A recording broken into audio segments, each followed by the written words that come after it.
Planning ఏం లేదండి. అంటే నాకు ఫస్ట్ ఇండియా ఏకి వెళ్ళాను. అక్కడి నుంచి నాకు అక్కడ ఇండియా కాలప్ వచ్చింది. ఎలా తప్పకుండా మన ఆంధ్ర నుంచి ఒక ప్లేయర్ ఆడుతున్నాడు అంటే తప్పకుండా మంచిగా ఆడాలి, ఇంకా చాలా మంది ప్లేయర్స్ రావాలని కోరుకుండేది నాకు. అండ్ నేను బాగా ఆడితేనే అది అవుతుందని భావించాను. అండ్ బాగా ఆడడం వల్ల చాలా హ్యాపీగా ఉన్నాను. ఇంకా బాగా ఆడితే మన ఆంధ్ర నుంచి ఇంకా మంచి ప్లేయర్స్ వస్తారని భావిస్తాను.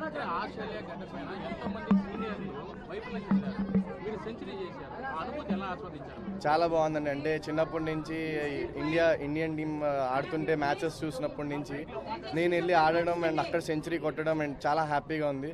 And whole Andhra and Indian proud చేసినందుకు చాలా హ్యాపీగా ఉందండి.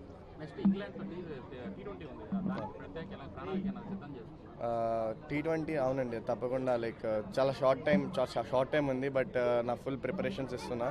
అండ్ లాస్ట్ సిరీస్లోనే ఎలా అయితే బాగా ఆడానో నా 110% ఈ సిరీస్లో కూడా ఇస్తాను. అండ్ మన ఆంధ్రాకి మంచి పేరు తెప్పిస్తాను. ఛాంపియన్స్ ట్రోఫీ ఇంకా లిస్ట్ రాలేదు, బట్ వస్తే మాత్రం నా 110% ఇండియన్ టీంకి ఇస్తానండి. ఏం లేదండి, నేను ఆడుతున్నా అంటే మీరు కూడా ఆడగలరు, ఒకటే.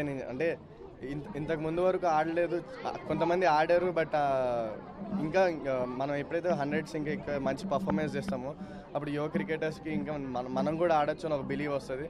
అది ప్రూవ్ చేద్దామని అనుకున్నా వాళ్ళకి అదే బిలీవ్ వస్తుంది, వాళ్ళు ఆడతారండి.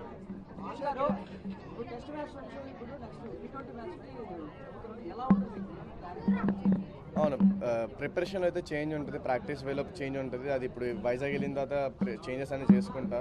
అండ్ వీలైనంత తొందరగా T20 ఫామ్ని మళ్ళీ తెచ్చుకుంటాం.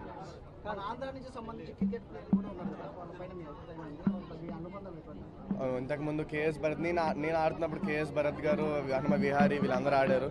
వాళ్ళని చూసి నేను స్ఫూర్తి తెచ్చుకున్నా, వాళ్ళతో ఆడాను. MSK ప్రసాద్ అయినా అవ్వచ్చు, వేణుగోపాలరావు అయినా అవ్వచ్చు, వాళ్ళని చూసి నేను ఒకరోజు ఆడాలని అనుకున్నాను. అండ్ ఆడుతున్నందుకు చాలా హ్యాపీగా ఉంది. ఇన్స్పిరేషన్ విరాట్ కోహ్లీ అండి. చిన్నప్పటి నుంచి అతను ఐడలైజ్ చేసుకొని వచ్చాను.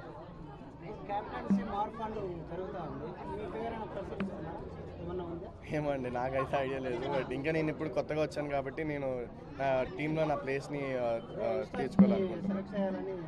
అవునండి, అవునండి, అవునండి, అవునండి. దాంట్లో హ్యాపీయే కదండి పేరు వస్తుంది. ఓకే అండి, థ్యాంక్ యూ.